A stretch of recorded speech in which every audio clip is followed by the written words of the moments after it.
उदारता ही तो आएगी। फिर बताओ तुम्हारा कौन दुश्मन है, कौन दोस्त है, कौन अपना है, कौन पराया है।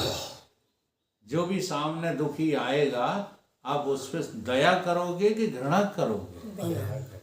अच्छा, अपने पे या पराये पे? यही तो बात है। ये अपने पराये तभी तक लगा हुआ है जब तक बोध नहीं है। अब बोध हो जाए तो क्या अपने क्या पराये। अपनों को रोता हुआ छोड़ गए, पराये को गोद में लिए बैठे हैं। गीध को गोद में लिए बैठे हैं, है ना, और कह रहे हैं कि तुम्हें हम बचा सकते हैं, हम में सामर्थ्य है। वहां सामर्थ्य का तुम्हारी तेल लेने चली गई थी जब दशरथ मार रहे थे, तब कहाँ गई? तो ये सारी बातें कह दो तो आग लग जाती है लोगों की। समझने योग्य बातें हैं। जिसके अंदर समता होती है ना, उसके अंदर अपना पराया नहीं होता है। वो तो केवल उसी क्षण परिस्थिति को देखता है, बस। अपना पराया क्या है समझ में आ रही? ये दिखाया जाता है लीलाओं के द्वारा। इसका अभिप्राय ये नहीं कि वे दशरथ के दुश्मन थे और गीध के दोस्त थे। ये अभिप्राय मत लगा लेना। अभिप्राय ये है कि उन्हें दोस्ती और दुश्मनी से कुछ लेना देना नहीं है। उनके अंदर तो जो दया भाव है, आत्मा का धर्म है। जहां दया तहां धर्म है, जहां क्षमा तहां पाप। तो ये बड़ी गहरी चिंतन है।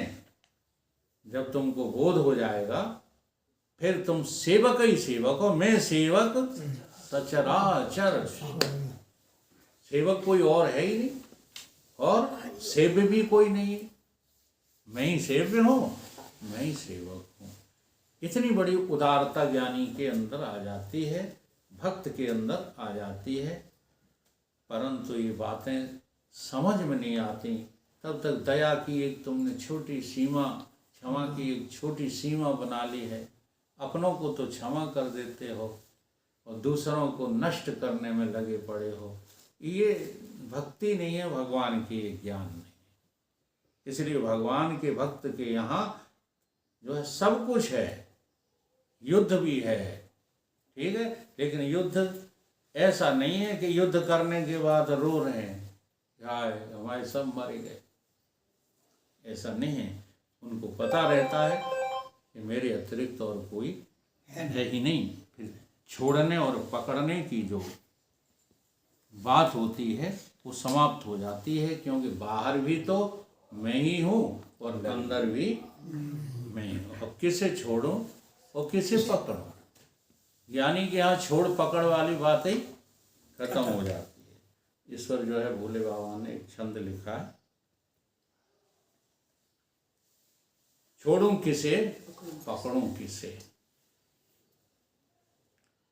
अक्षुब्ध मुझ अंबोध में ये विश्व नावें चल रही। किसमें? अक्षुब्ध। आकाश कभी क्षुब्ध नहीं होता। और इसमें ये सारा विश्व क्या है? नावें हैं जो चल रही हैं। मन वायु की प्रेरी हुई, मुझ सिंधु में हलचल नहीं। मन वायु से मैं हूं परे, हिलता नहीं मन वायु से। कूटस्थ ध्रुव अक्षोभ हूं, छोड़ूं किसे पकड़ूं किसे। जब मैं कैसा हूं? क्षोभ से रहित हूं। तो अब बताओ छोड़ना पकड़ना किस में रह गया? निस्सीम मुझ सुख सिंधु में, जग बीच या उठती रहे। इसमें नसीम माने सीमा से जो परे है। मुझ असीम नहीं, एक देखो ससीम होता है, एक असीम होता है और एक निस्सीम होता है। निस्सीम शब्द लिया यहाँ। निस्सीम शब्द से क्या अर्थ है? सीमा नहीं हुई और असीमा की झंझट से परे।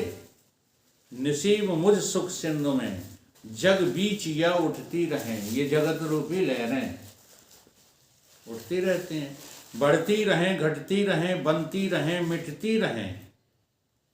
अव्यय रहित उत्पत्ति से हूँ वृद्ध से और अस्त से, निश्चल सदा ही एक सा, छोड़ूं किसे पकड़ूं किसे।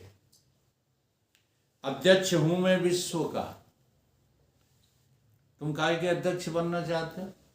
सब्जी मंडी। सब्जी मंडी के नगर पालिका नगर पालिका के, अधिक से अधिक राष्ट्र के अध्यक्ष, और बड़े अध्यक्ष बनोगे तो अंतर्राष्ट्रीय अध्यक्ष। लेकिन हम कौन हैं अनुभव में? सारे विश्व के, सारे ब्रह्मांड के हम कौन हैं? अध्यक्ष।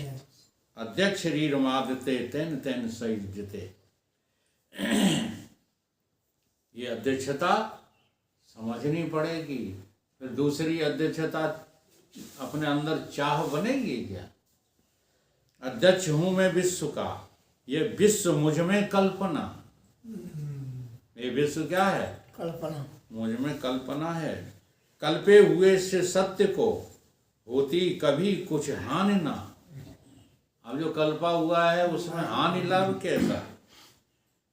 अति शांत बिन आकार हूं, पर रूप से पर नाम से, पर रूप से पर नाम से, अद्वय अनामय तत्व में छोड़ूं किसे पकड़ूं किसे। ये छोड़ना पकड़ना मुझ जो है व्यापक तत्व में नहीं बनता।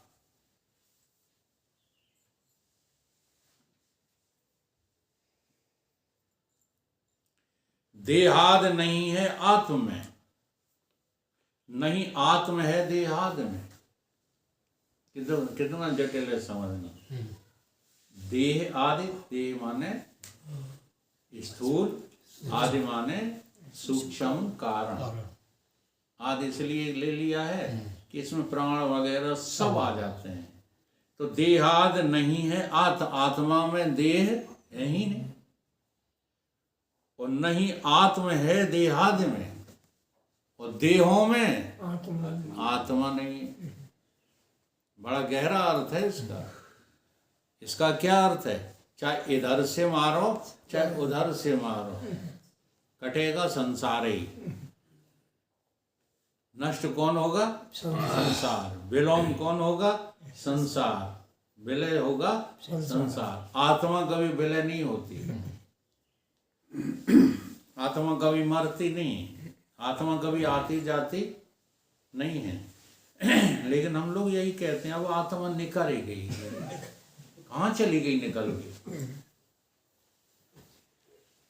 आत्म निरंजन एक सा है, अंत में क्या आदि में, और निसंग अच्युत निष्प्रही, अति दूर सर्वो उपाधि से, सो आत्म अपना आप है, छोड़ूं किसे पकड़ूं किसे। चिन्मात्र में ही सत्य हूं, ये विश्व बंध्या पुत्र है, नहीं बांझ सुत जंती कवि। अब बंध्या के पुत्र होता है नहीं, तब विश्व कहने मात्र है।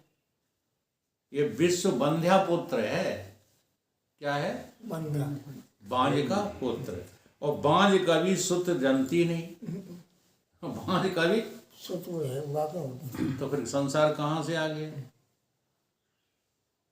जब बांझ के पुत्र होता ही नहीं है, और ये संसार पुत्र किसका कहा गया है? बांझ का। तो फिर है संसार नहीं। बांझ सुत जंती कभी, तब विश्व कहने मात्र का है। जब विश्व कुछ है ही नहीं, संबंध क्या फिर विश्व से? जब है ही नहीं तो संबंध का काय का संबंध? काय मरे जाए रहे, काय चिल्लाए रहे, काय ब्याह के लिए परेशान हो? यानी कितने त्याग जैसे मरे गए ब्याह करेंगे, वो कछु ये मरे हुए को बैठे हैं। हाँ, मान जाओ, अपने गुरुदेव की अनुकरण में लग जाओ, जीवन धन्य हो जाएगा। ठीक है? हम सब रह जाएंगे ऐसे ही तड़पत हुए, और तुम अमर हो जाओगे। थोड़ा सा बदल लो अपने, आगे निकल जाओगे। आगे जिंदगी सफल हो जाएगी। यहाँ लगे पड़े हैं, इतना वेदांत, इतना सत्संग, फिर वो ने कसी बात हो जाए, आय दैया आज सत्संग में नहीं आएंगे, क्या होगा? देख लो, जब तुम अकेले होगे, चाहे दुनिया में आग लग जाए, है ना, हमारा कोई है ही नहीं, इसकी चिंता करना। गुरु जी कल्याण देव आगे बढ़ाते हैं। ठीक है, तुम्हें जो दिखाई दे सो करवा। करो गुरु जी, करो फिर आओ, समझाए। नहीं, कपड़ा बदल जाए बाकी तो समझ जाएगा। छोड़ो किसे, पकड़ो किसे। कपड़े बदलने से कुछ नहीं होगा मास्टर साहब, बदलना खुद को ही मानसिकता पकड़ा। थोड़ी बदलेगी, अब ऐसे बदल जाए। नहीं देह में नहीं इंद्रियां, न मैं देह हूँ नहीं, न मैं इंद्रियां हूँ, मन भी नहीं और प्राण भी, मैं प्राण भी नहीं हूँ, नहीं चित्त हूँ, नहीं बुद्धि हूँ, नहीं जीव हूँ, नहीं विज्ञान हूँ, करता नहीं, भोक्ता नहीं, निर्मुक्त हूँ मैं कर्म से, निरुपाधिक सम्मित शुद्ध हूँ, फिर छोड़ूं किसे, पकड़ूं किसे। निर्मुक्त है देह मुझ में दिखता, पर देह मुझ में है नहीं। मेरी आत्मा में ये देह दिख भर रहा है, परंतु है नहीं। दृष्टा कभी नहीं दृश्य से, परमात्म से मिलता कहीं। दृष्टा दृश्य भाव भी धोखा है। नहीं त्याज्य हूं, नहीं ग्राह हूं, पर हूं ग्रहण से, त्याग से। और ग्रहण त्याग लगा हुआ है। अक्षर परमानंद धन, छोड़ूं किसे, पकड़ूं किसे। अज्ञान में रहते सभी, अज्ञान में रहने का क्या लक्षण है? कर्तापना, भोक्तापना। ये जो लगा हुआ ना, ब्याह करेंगे, फिर बच्चे होंगे, फिर बड़े होंगे, फिर वो हमारे पैर दावेंगे। अब ये कल्पना टूटेगी कब? जब बना देंगे तो ये कल्पना टूट जाएगी। जड़ के परे। हाँ, कल्पना कुछ किए बैठे हो, जो कल्पना किए बैठे थे, हाँ, वो कल्पना जब टूटेगी तब होश आएगा। फिर चिड़ियां चुन गई खेत, अब पछताए अब भड़बड़ाहट रह जाती है। हाँ, हम लोग भी अकेले में बैठ के सोचते हैं, परन लगे तो कहाँ चलेंगे, थके बैठे, कोई आश्रम कहीं शरण मिलेगी। अब बुढ़ापे में जाओगे तो महाराज जी मुझे कहेंगे जवानी में कहाँ सोते रहे, हम यहाँ सेवा करवाने आए हो। बड़ी विकट समस्या है, लल्लू मान जाओ। नहीं, परेशान नहीं, उससे मजा आता है। परेशान हो रहा है विनय? नहीं तो आप कह दो तो हम कहना बंद कर देंगे। कुछ नहीं, मैं तो इसीलिए कहता हूँ, पता नहीं कौन सा शब्द चोट कर जाए। अज्ञान में रहते सभी कर्तापना। देखो, वो शादी करके आया था। हाँ, बहुत बड़ा अंतर है। हाँ, जब हो चुकी, अब का हो, अब का हो, अब तो तुम्हारे मुकद्दर में है, जो कुछ हो जाए। लेकिन अभी बचाया जा सकता है। ये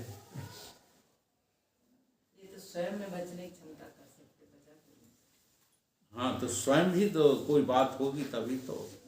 चिद्रूप मुझ में, अच्छा, वो भी तो पढ़ाते हैं कि चलो शादी बुरी नहीं है, बच्चे बुरे नहीं हैं, लेकिन आसक्ति तुम अपनी किधर रखे हुए हो? वो तो मैं रोज कहता हूँ कि कल ब्याह करा दूंगा तेरा, लेकिन आसक्ति का त्याग कर। अगर आसक्ति बढ़ती चली गई तो ये नर्क बन जाएगी शादी। और आसक्ति रहे तो हो जाओ। तो देखो, ध्रुव की शादी हुई, प्रहलाद की शादी हुई, कौन सा ब्रह्मज्ञानी है जिसकी शादी नहीं हुई? बता दो।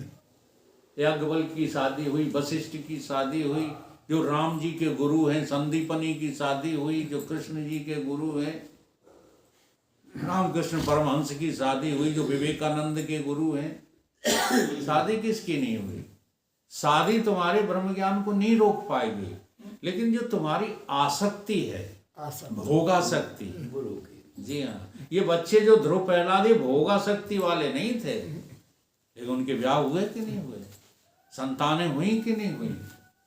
उनका राज्य तो बताते हैं, प्रहलाद ने जाने कितने हजार वर्ष राज्य किया। तो वो बात समझाते हैं, परेशान नहीं करते हैं भाई। परेशान वाली क्या बात। चिद्रूप मुझ में लेस भी संभव नहीं है कल्पना, यूं स्व आत्मानुसंधान कर छूटे चतुर्भव बंधन से, भूला न अब संकोच कर, कहेगा छोड़ूं किसे। बोलिए गुरुदेव भगवान की जय।